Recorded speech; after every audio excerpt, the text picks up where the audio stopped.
I hope you're all doing well.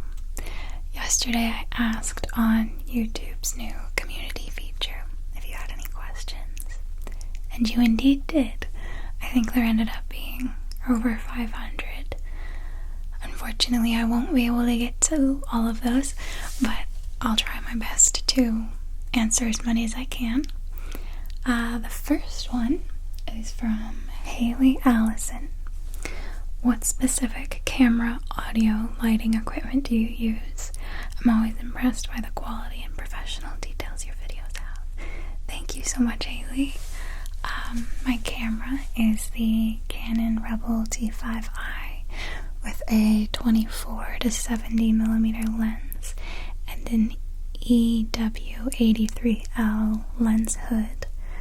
The lights that I use are, there's just a random lamp in this room that I taped a orange plastic filter over to, warm up the cast of the light. And then the same thing on two LED panel lights that I got off of Amazon.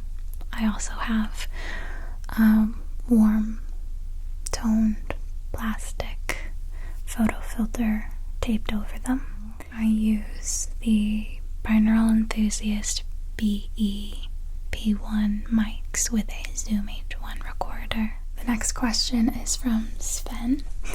When? Where? Who, what, when, where, why? He says, where and how did you pick up on the skills and resources you use that make your roleplay videos seem so polished and professional? Thank you. Well, I've been making videos since I was maybe about 10 years old. I used to make these really dumb skits.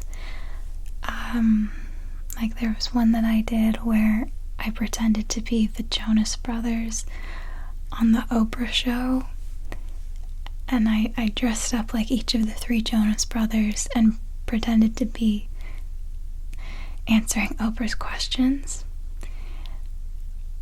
That was one that my family liked to play at the dinner table during Thanksgiving, and I would run into the other room and be so embarrassed. And there was another one I did that was a fake hair commercial for Suave, and I pronounced it Suave, and I combined a Suave commercial concept with the concept of those apply directly to the forehead commercials. I don't even remember what the product was for, but there was some commercial where they always used to say the name of the product and then apply directly to the forehead over and over again. So I made this really bizarre commercial that was like, Suave, apply directly to the forehead, and then I ranted about how the shampoo would absorb into your brain. I'm going too deep into this. So basically all you need to know is I made really weird videos when I was a kid, and then once I got into middle school, I joined this community film group where it was me and maybe 5 other kids about my age, about 12 or 13, and there was a teacher, and she was the one who taught me how to use Final Cut Pro, which is the same editing system that I still use now. And we made these videos about different things going on in the community. There was one I remember we made about a high school that they had their own community garden that the students would work on, and then the crops would be used in the cafeteria, and also if anybody in the community was in need of food, they were welcome to take food from the community garden. So we, got some shots of the garden and would interview people and then edit it all together. We also did videos on human trafficking in the area, which I feel like is a bit much for middle schoolers, but it was very interesting. And we got to, interview government officials about it and everything. It was a lot. And then we also did a video on the Dream Act. Those are the only ones I can remember, but that was where I really learned a lot of editing skills and a lot of just how to use a camera. And when I got into high school, I joined a film conservatory, which was an after-school program. I don't remember how many days a week it was, maybe 2 or 3 times a week after class for 2 hours. we would all go to this classroom, and there were teachers there who would help us make film content to submit to like film festivals, not like Sundance or anything like that, just like high school film festivals. And also throughout all of middle school and high school, I was making videos on my makeup channel, Fresh Blush, which I got very into doing character makeups. So I did one as Yzma from The Emperor's New Groove, and I would film a whole intro lip syncing to a scene with that character and do up the backdrop all like it was in the movie. Or maybe I just did green screen.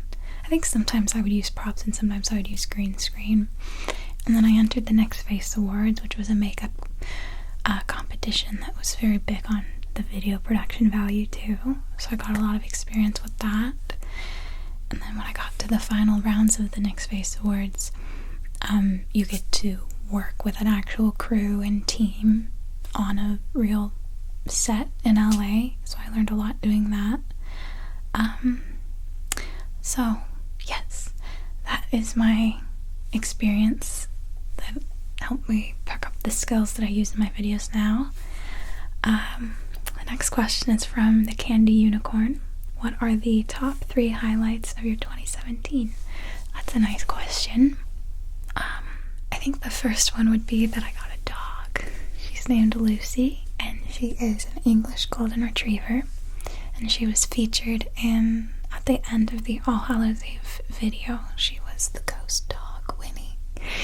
It was so funny trying to film that scene because, you know, she's a puppy, she has a lot of energy, and she really wants to be helpful, and she could really tell that there was something I wanted from her, and she couldn't tell what. She was so confused, and so I had to cut out a lot of the footage of her because it was her just like running over to me and being like, what do you want, when I was trying to get her to sit in front of the camera and kind of sit still and look in certain directions, and she was just very confused. But I thought it was sweet that she was trying so hard to be helpful, but she did a great job. I ended up getting the shots that I needed from her. She's a pro. So that's the first one. And the second highlight would be making this channel. I believe it was mid-January that I started it. I can't believe it's been almost exactly a year. And then the third one would be I got to do some traveling with Isabel. We also in January, all 3 of these highlights all take place in the first month of 2017. We went to LA together, and I got to do a makeup demo on her at IMAT. And then over the summer I got to travel with her again. Zenos Paco asks, are you a very calm person in life, as in your videos? No. I wish. Something I struggle with a lot in my videos is forcing myself to talk slowly or even just at a normal pace. I naturally talk way too fast. The next question is from Astronaut Rabies. Some of your props seem super elaborate, and it makes me wonder how you could possibly find something that fits the scene so well, like all those lovely hats in the Howl video.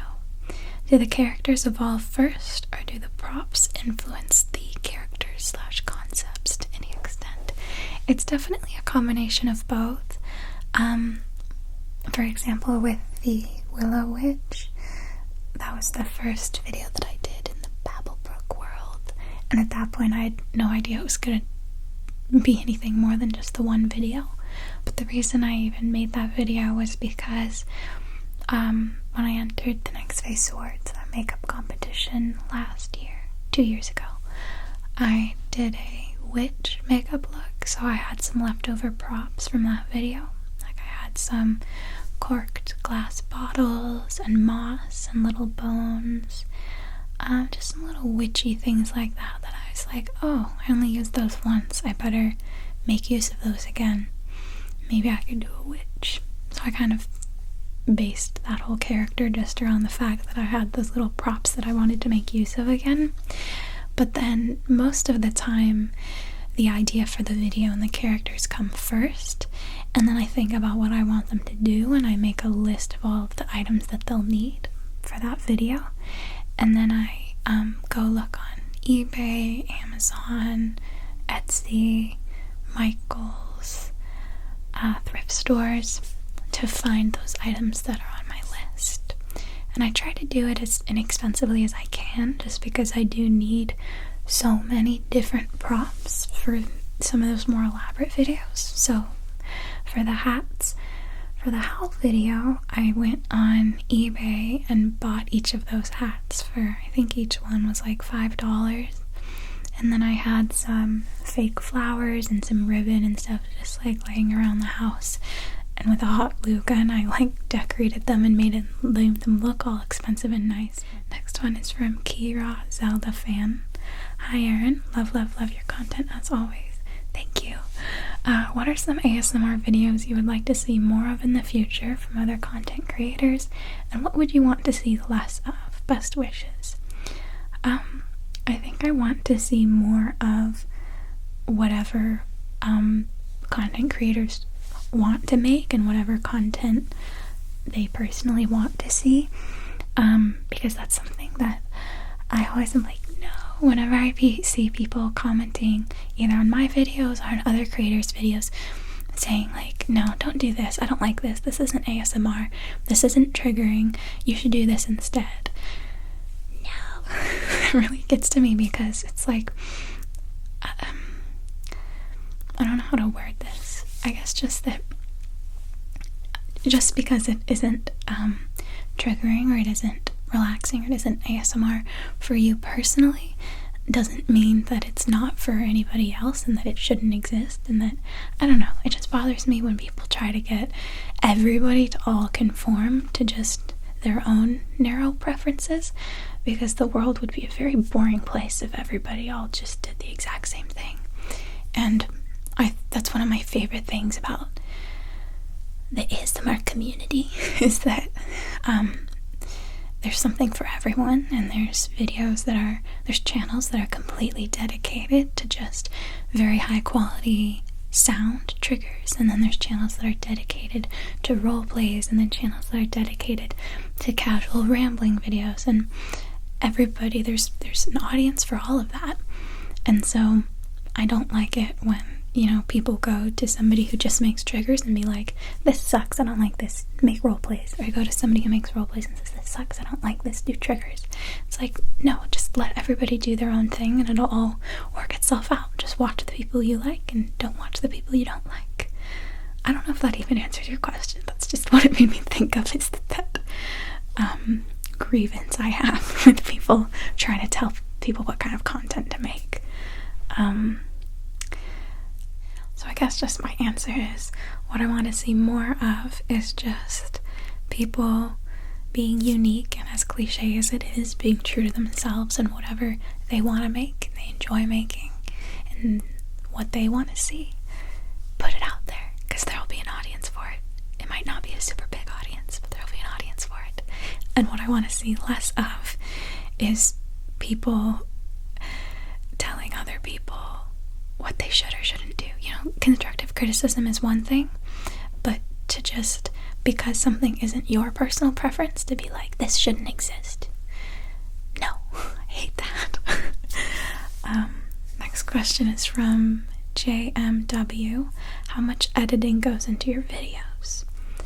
Well, for this type of video, it's probably going to take me about 3 to 4 hours. 5? I'm not sure. I'd guess from 3 to 5 hours to edit this one. And then for roleplays like the Maybell's Menagerie video, I edited that over the course of a week. Maybe a total of 10 to 15 hours.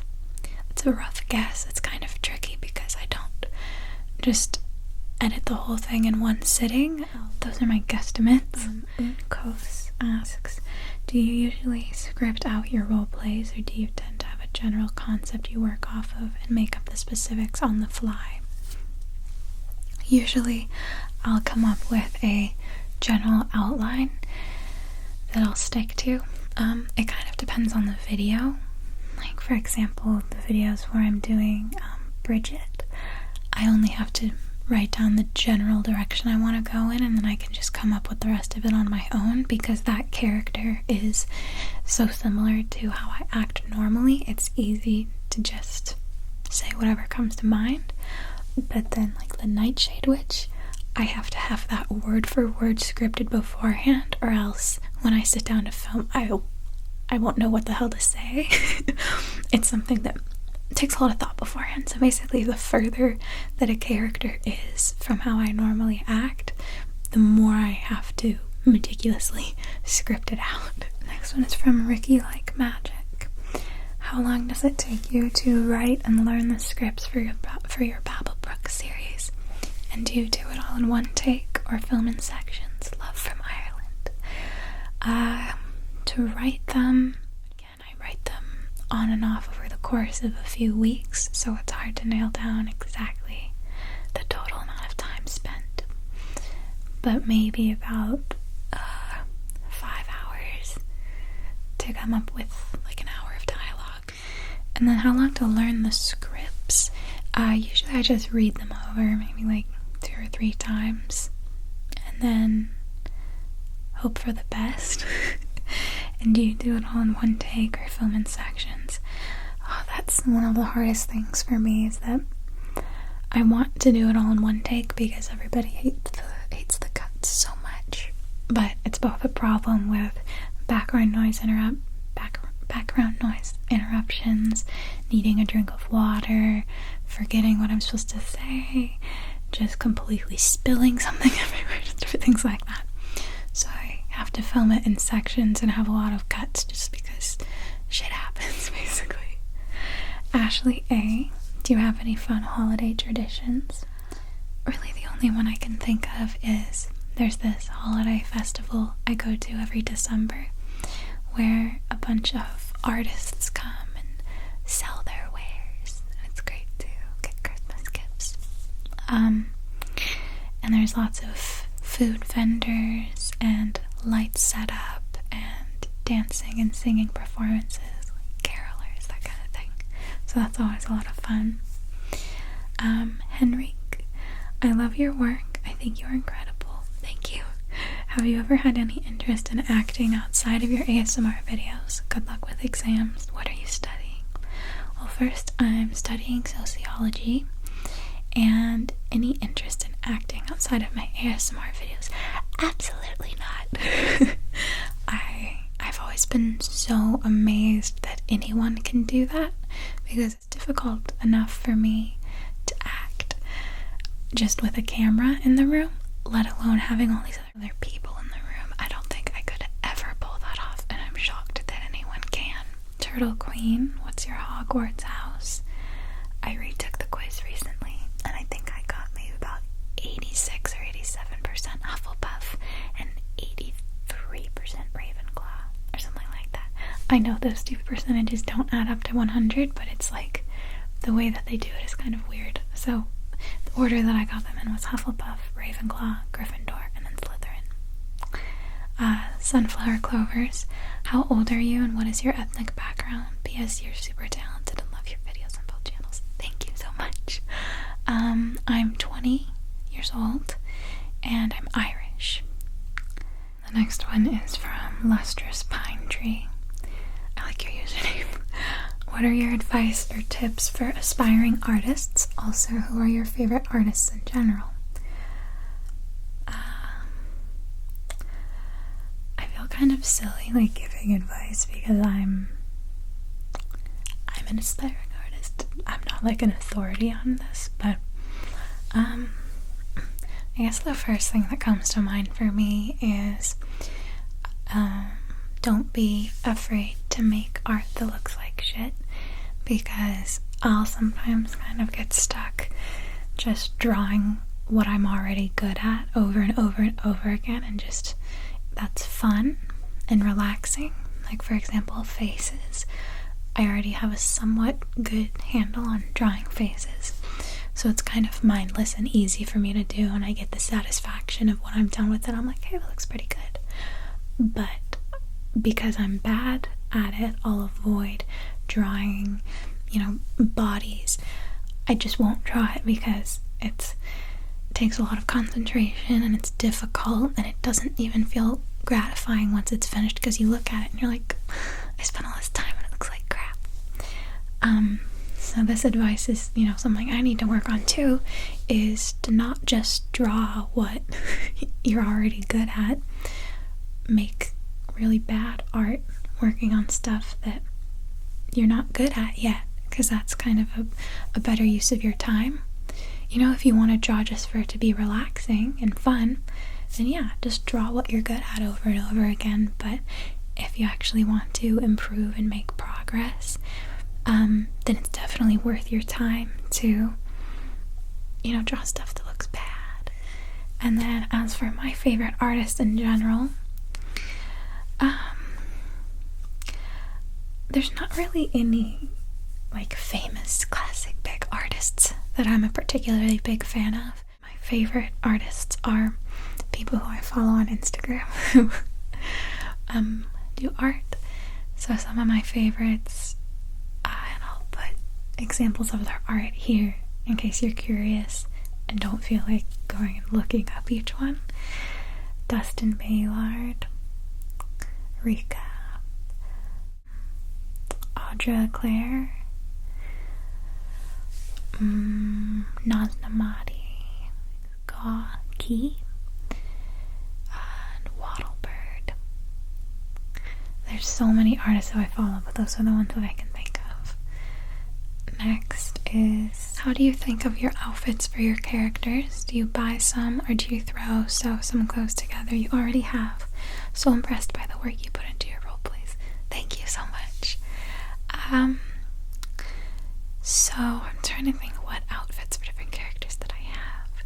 I think almost all of the characters, the outfits are just items that I already owned. For example, the Nightshade Witch's outfit, that's from an outfit that I used, the IMATS demo that I did on Isabel. That's what that outfit is from. And then that same blouse is the same thing the Willow Witch wears. And then the In Girl, her shirt I already had, and then the bodice is from a Renaissance fair that I went to a couple years ago. And Maybell, she wears a jacket that I have that I wear all the time, and then there's just a shirt that I have that I wrapped around my neck as a scarf. So I feel like this is a very boring answer. I wish I could say that I hand sew everything, but really it's just kind of throwing together clothes that I already have. Me and Aria, how did you film the mermaid video? Were you actually in water? I loved it. Thank you. Yes, I was actually in water. I was in a swimming pool at 2 a.m. and I have this black fabric background that I use behind me in a lot of my videos. So this swimming pool had a fence right up against it behind it. So I draped the black background over the fence and secured it with plastic chip clips. And then I pulled it down so that half of it was in the water, kind of laying against the outline of the pool. I'm doing such a bad job explaining this. But basically just to try to make it look dark and cover up the fact that it was a pool, because I didn't want these bright blue tiles in the background, so those were covered by the black backdrop. And then I brought all my lights outside, and I had chairs and boxes stacked up to get the lights at the right height. I had two big softbox lights that I put them up as high as they could go and had them pointing down at the pool. And then I had my 2 LED lights. And I brought up my tripod and just set it down as low as it would go and had it just pointing at the pool. And then I jumped in the pool and pretended to be a mermaid. Meg Dennis asks, what's your favorite art medium to work in? My first favorite would have to be colored pencils, because I love how easy it is to do lots of very little details. And then I like to combine it with pan pastels, because they solve my biggest grievance with colored pencils, which are the little white spaces that you have in between where it's hard to get it to be completely opaque. So I'll first go over it with colored pencils, and then to get the nice soft blended areas, I'll go over it with pan pastels. Nick Hosford, I love your world building, a simple town existing alongside magical creatures ruled by a conniving queen, all delivered in soothing bedtime storybook tones. Anyway, I'd like to know if you have the world plotted out or if you add details as they come to you. I so wish I had it all plotted out. I wish that that's who I could be as a person. Have it all plotted out, but no, not at all.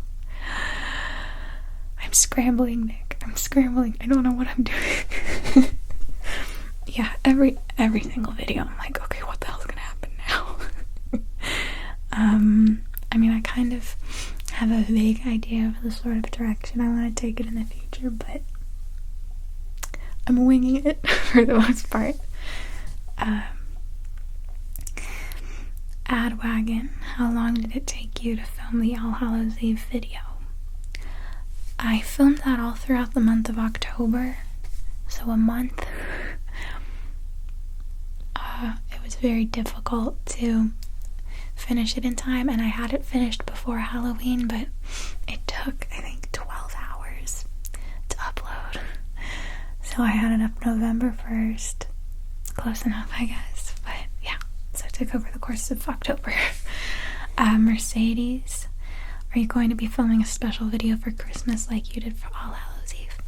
I do want to do at least one special Babblebrook Christmas video, but it's not going to be able to be anything like on the scale of the All Hallows Eve one. And the reason for that is just that in December I've been having finals, so I haven't had the time to do as big of a video as that one was, unfortunately. I mean, I guess I still could, but I wouldn't be able to have it up by Christmas, and I don't know if, if I put this big Christmas video up in mid-January, if everybody's gonna be like, I'm over Christmas. So, I don't know. Nathan, last name. What's your favorite and least favorite part about filming, and why? My favorite is setting up the backdrop and figuring out the hair and makeup and costume and all of that. And my least favorite would be trying to deal with background noise and trying to film the video in as few takes as possible. That's definitely something that I always took for granted when I was filming makeup videos, is that I could have as many cuts as I wanted, but with ASMR videos it is not so. That's difficult to try to do it all in one take. Leah, what got you into ASMR? Anything you particularly find relaxing personally in ASMR? So what got me into it was Maria, Gentle Whisper. 6 years ago, I think, I came across some of her earliest videos, and that's what got me into it. But even before then, I would find videos of maybe somebody doing their makeup or reviewing a product or doing some kind of tutorial.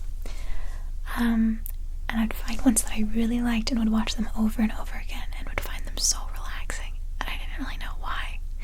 So even before Maria, I was loving watching like relaxing videos. I just didn't know what it was. And then anything you particularly find relaxing personally in ASMR, I love when people repeat words. ASMR Alyssa does a great job of that. She's one of my all-time favorites. And I also really enjoy like up-close touching, like of the camera lens like that. Mercer McLennan, which Babblebrook character is your favorite to play? Which is the trickiest to play? My favorite is definitely Maybell, and that's because, like I said earlier, I struggle to talk slowly, but Maybell talks super fast, so I can just speak at a comfortable pace and not have to police myself and force myself to slow down. And then the trickiest to play, probably Nightshade, because she's supposed to be intimidating and I'm not, so it's hard to do that. Sean Davis, what is your dream job? It can be a real position or something totally fictional. Oh, that's fun. I guess I would love to be one of the characters from the Babblebrook universe, like Maybell, like a fantasy creature keeper, or some witch with her own little shop who collects local ingredients to make little brews that the villagers will come and purchase, like in a house moving castle at one of the like seaside locations. I can't remember what it's called, but there's a little girl who stops by to pick up a good luck potion for her dad's boat. And I don't know what it is about that sort of vibe that's so appealing to me, but just kind of like a small old-fashioned village where there's a town witch or a town wizard that all of the townspeople go to remedy their ailments. I just find that so endearing. So I guess my dream job would be to be a witch in a little village. Or even just be a villager in a village with a witch. Other than ASMR, what's the best way you find to relax and quiet the mind? Personally, it would be art. If I'm drawing or sculpting, 6 hours can pass by and it'll feel like 10 minutes. So, that's a great way for me to, if I want to just zone out and not worry about anything, I'll just draw, and that's super relaxing for me, as long as I'm drawing something that's not particularly difficult, because that's just stressful. But also walks, like going for a walk in a forest,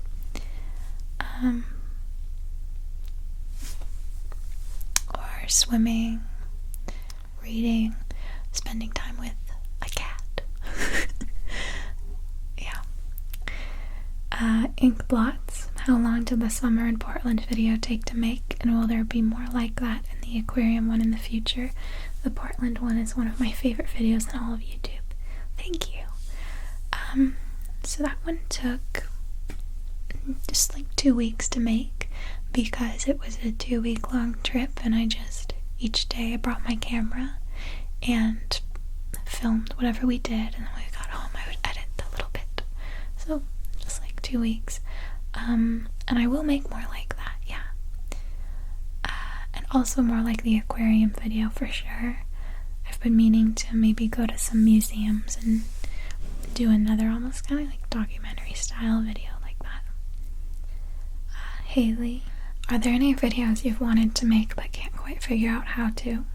Do you listen to any podcasts? Have any recs? What's your favorite breed of dog? Also, good luck with your finals. I'm also drowning in end of semester work, so I know how you feel. You're superhuman for finding time to make such amazing content while being a full-time student.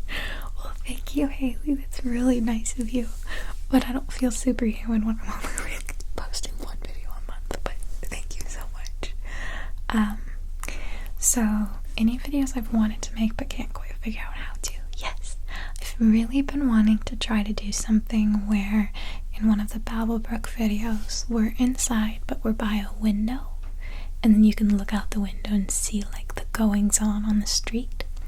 So what I'm thinking for that is I'll need a window frame that doesn't have the glass in it, and somehow mount that, and then put a small panel of green screen just, behind the window, and then light it perfectly. That's the tricky part, because the Babblebrook videos, I need such dim, warm lighting, but dim, warm lighting on a green screen, it won't key properly.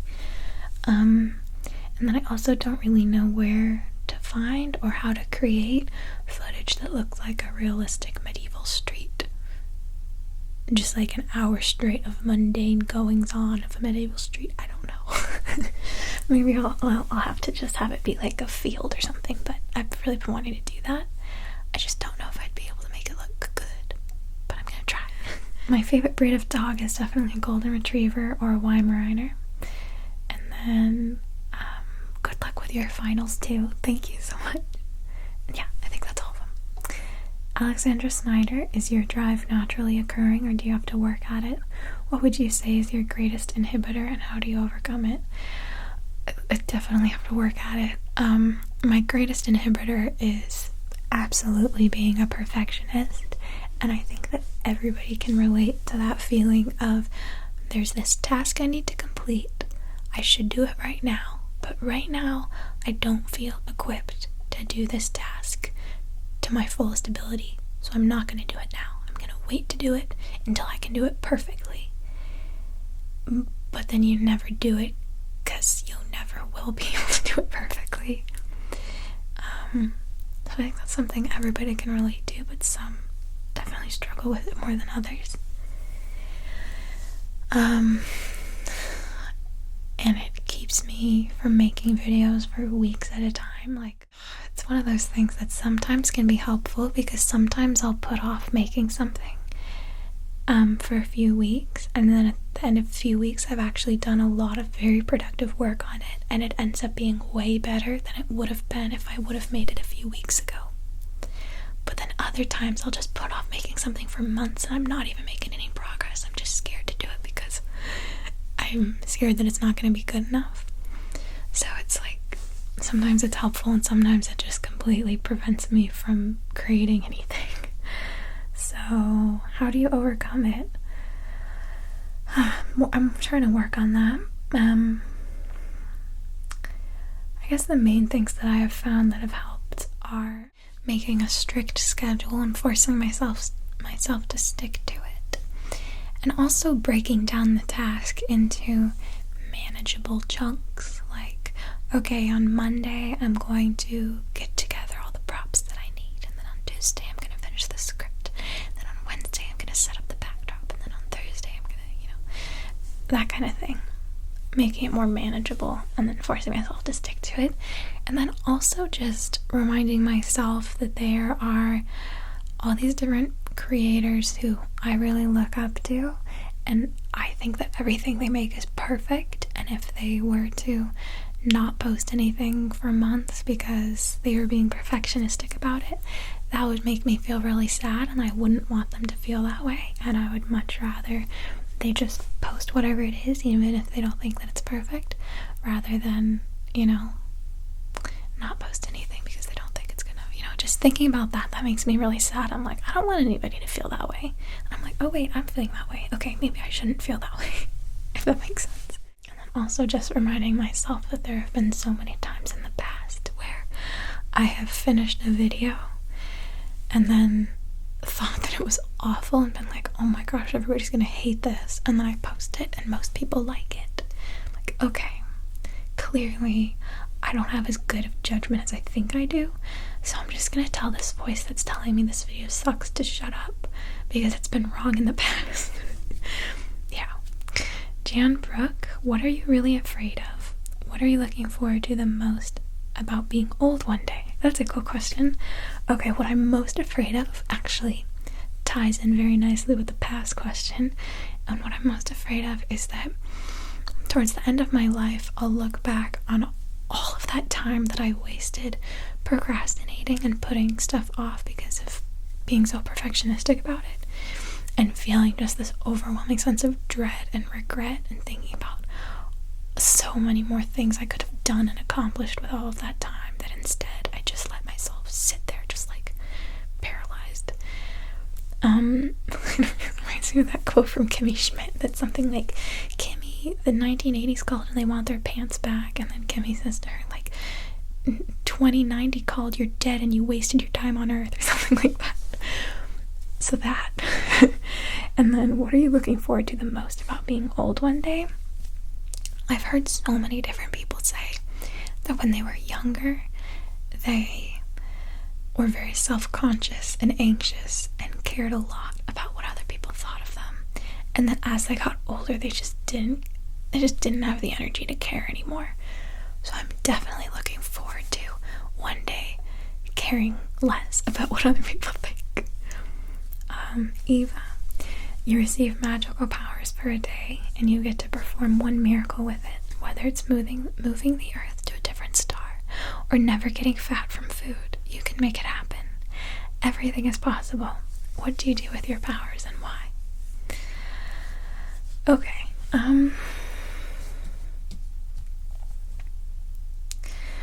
questions like this always stress me out because even though I know it's hypothetical, I'm like, okay, I don't want to just say the first thing that comes to mind and later be like, you wasted it, this would have been better.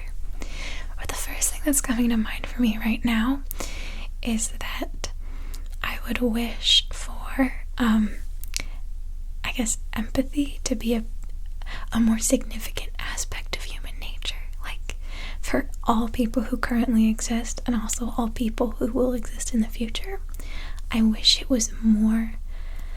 I wish that we all just innately had a higher sense of empathy than most people do. We evolved to be pretty selfish, you know, because obviously that helps with survival a little bit, and to only be able to empathize and care about those in your immediate circle, in your immediate little vicinity, which I feel like is fine when you are a wolf or an ant or, you know, some sort of creature that doesn't really have a whole lot of intelligence or power to create these huge lasting changes. But humans have become so intelligent and so powerful that just only being able to fully empathize with people in a very small vicinity has some pretty insane consequences, because we are just so, like, in the grand scheme of the universe, we're just little specks, but at least on our little world, I keep on doing this, we're very powerful, and I think that it would be so helpful if we were all a lot better at understanding the perspectives of other people who are completely different from us and have lived completely different lives from us. And not only just being able to logically know, like, okay, that's what this person's life is like, but actually being able to fully, deeply, deeply empathize with what it's like to exist as that person. Maybe that would be a total disaster and it would, like, ruin the whole world. I don't know. But just from my perspective and my little idea, I think that that might be pretty helpful. So that's what I would wish for, and I would hope for it to not be a total disaster, but who knows. Kiara Quinn, do you have a target for a number of new videos per month, or is it just when you have a good idea or a good time to make it? And do you plan to make YouTube your full-time job? So those two questions are definitely very related, because I do not have a target for a new number of videos per month, because the amount of time that I have to dedicate towards videos is very unpredictable for me because of school. I never really know what assignments I'm going to have when and how time consuming they're going to be. And I would love to make YouTube my full-time job. I don't know if I would call it a plan. I don't really know what's going to happen. I don't really want to completely rely on having YouTube be my career and then have YouTube fall off the face of the earth and have a different media website pop up as the big giant and not be able to establish an audience on there. So I would love to make YouTube my full-time job and make like a quota for myself of how many videos I'll put up per month and know how much time I can and will dedicate to it. But it's just not secure enough of a platform to really completely do that. Exhale. What Netflix shows would you recommend to your friends? Okay, the first thing is going to be Stranger Things, but I don't need to recommend that. No one needs to recommend that to anyone. Everyone who is going to want to see that has already seen it. Just the other night I finished watching Godless, and I thought that was very good. I like watching documentaries on Netflix. There's a cool one about nature photography called Tales by Light. And there's Round Planet, Blue Planet, Planet Earth. Alias Grace is another one that I watched a few weeks ago and I thought was great. Parks and Rec. Broadchurch is a good murder mystery one. Black Mirror. If you want something creepy. If you want something relaxing, I think you can watch Bob Ross on Netflix. So those are the main ones I can think of. And then Papaya asks, what are some of your favorite animes? Okay, the first one would be Full Metal Alchemist, and then Psychopaths, which was one my sister showed me. Yuri on Ice, and then there's this one hilarious one that's about a girl in a hamster costume who she, like, at school she's all glamorous and popular, but then when she gets home she, like, turns into a hamster demon. Himoto something. I think that show's hilarious. So those are my favorite animes. Emma asked, what are the potions in the Maybell video made of? In your previous Q&A you said you used eyeshadow, but I tried it and it didn't work. Is there a specific brand or type you used? Yes, I'm sorry about that. I used the NYX Ultra Pearl Mania pigments. NYX Ultra Pearl Mania pigments, I think that's what they're called. So yeah, it was, just took a glass bottle, put in just the teeniest dash or two of whatever color of the Pearl Mania pigment by NYX, and then filled it up the rest of the way with water. And if it settles, it, most of the time it doesn't look like anything other than water. The effect only works just after you've shaken it. So yeah, that's the only eyeshadow that I know of that it's worked with. It's the only one I've tried. Lizzie Perry, have you ever met another ASMR artist? If not, who would be the one you would like to meet? I've not.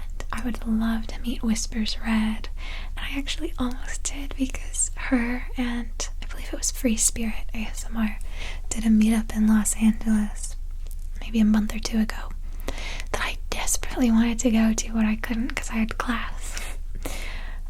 Velvet Beans, what kind of music do you like, and who is your favorite artist, group, or band? I like folk and alternative, indie rock, indie pop kind of stuff. My all-time favorite band is RKS. I love Fleet Foxes, Ben Howard, Jesse Stewart, Rupert the Octopus. I noticed you like to sculpt. Have you ever tried stop motion animation? When I was younger, when I was in elementary school, I made stop motion animations. I liked to do stop motions with a whiteboard, like drawing stuff on the whiteboard and erasing it and redrawing it and erasing it. But so many of my favorite movies are stop motion or claymation. Like The Fantastic Mr. Fox and Coraline, My Life as a Zucchini, Nightmare Before Christmas.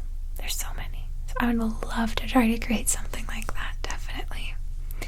And now that I have more experience with sculpting, it would definitely, it would be a lot cooler than the ones I tried to make when I was in elementary school.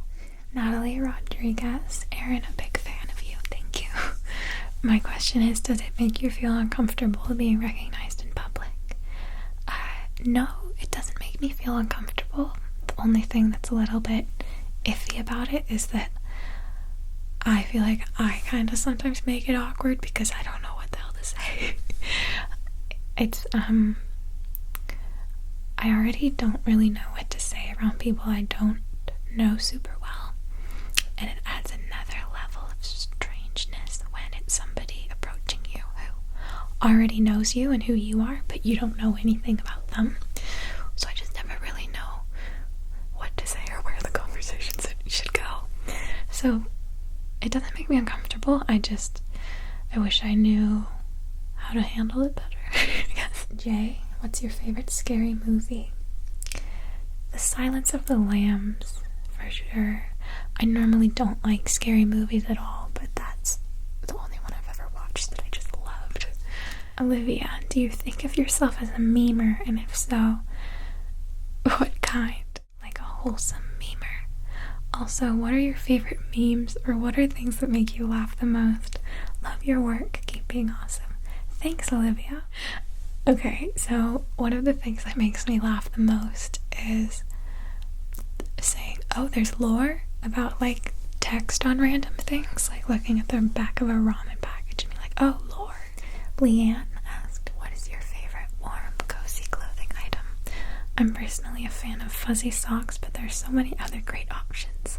P.S. Thank putting so much time and effort into creating absolutely beautiful ASMR that makes our brains feel cozy. That's so nice. Thank you so much, Leanne. Okay, I think my fuzzy socks are, yeah, definitely. I think that soft fuzzy hats and mittens are my favorites. Aria Frey, are you ever going to write a fantasy book based on the town in your videos? You could even do some illustrations for it. I'm so shocked by how many people have asked me that. Constantly, like every single Babblebrook video, people ask me that. I'm like, that is so nice that you have that much faith in me that you actually think I could write an entire novel. But I don't think I have the writing skill to do that. But as for illustrations, I do definitely think that I should do some drawings about the Babblebrook world, but I don't think I would ever write a book on it. I would more than encourage anybody else who wants to write a book or stories or whatever about it. I've seen some little stories they've written about the Babblebrook videos and the characters, and they're so good, and just reading them, I'm like, yeah, I couldn't do this. I don't have that kind of writing skill. And then Natalie also asked, do you prefer watching roleplay ASMR videos or simple trigger ASMR videos, and do you watch them to relax or fall asleep too? I definitely prefer, really roleplay ASMR is the only kind I watch. I don't enjoy just sound triggers, and I also never ever fall asleep to ASMR. I find it way too distracting. It's kind of feels like if I try to fall asleep while listening to ASMR, it feels like trying to fall asleep while somebody's like, hey you, hey, wake up, hey you, hey. It's just really, it completely prevents me from falling asleep. The only thing I can listen to is rain. Rain sounds help me fall asleep, but anything else is just super distracting. Para-Roo, when you were a child, did you have one of those make-believe dreamlands like in your backyard or basement? My childhood best friend and I invented a fairyland in her backyard that we would visit all the time in the summer. It was just a little ways into the woods near a tiny river. That's so sweet. Yes, me and my sister would play make-believe all the time. I remember if we were swimming, we would pretend to be mermaids.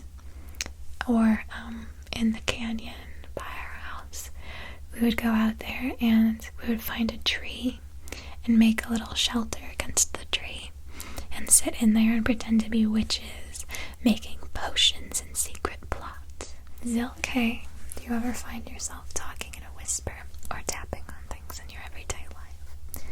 I don't think I ever find myself talking in a whisper, but definitely tapping on things. I do that all the time without even realizing it. In stores, I'll be alone in the aisle and just start tapping on something, and somebody else will come in the aisle and we'll make some awkward eye contact. Yeah. Lizzie Perry asked, does Isabel watch your videos? Does she enjoy ASMR videos in general? And is it possible for you to film an ASMR video with her? Yeah, she does watch my videos. She does enjoy ASMR in general.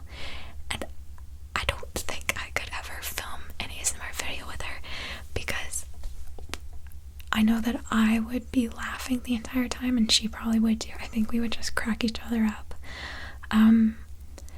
Maybe a video where it's like she just has her back to the camera and I'm like brushing her hair or something, but if we were to do any kind of video where we were talking, I think we would just laugh too much. Slicks, what was your expectation of how the channel would grow and where you'd be right now? Are you on par with your estimate or ahead, or has it surpassed your expectations? Completely surpassed.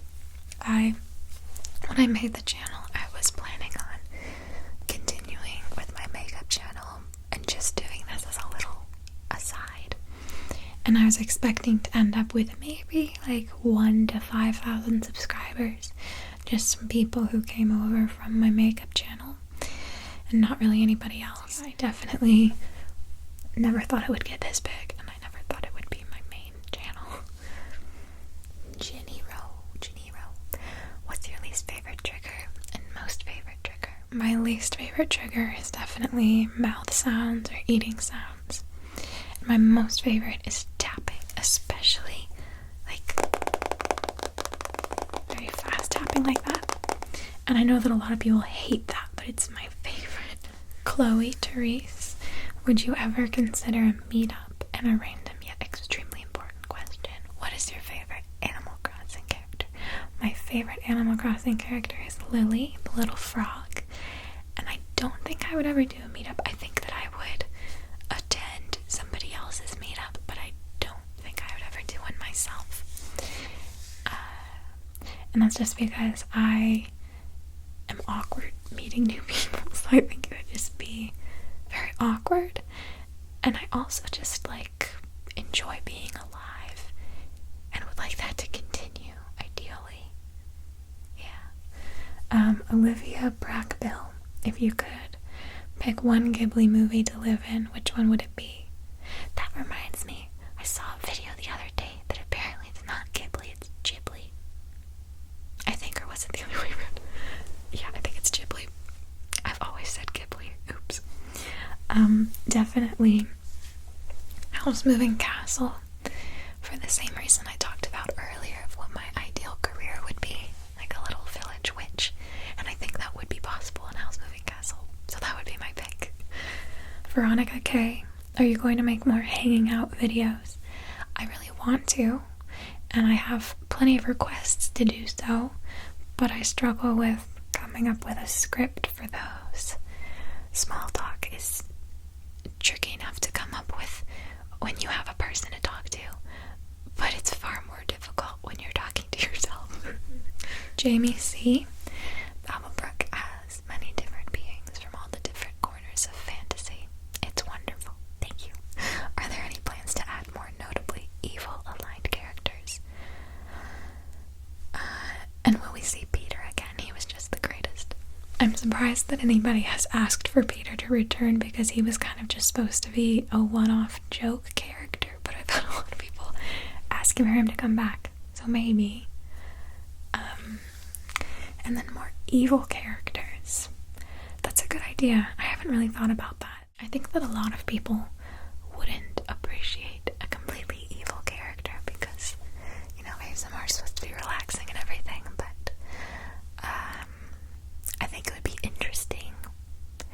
And not everybody is bothered by, you know, having an evil character. Like, there's like kidnapping roleplays everywhere and all of that, so clearly not everyone would be put off by that. So Veronica K, which one of your videos is your favorite?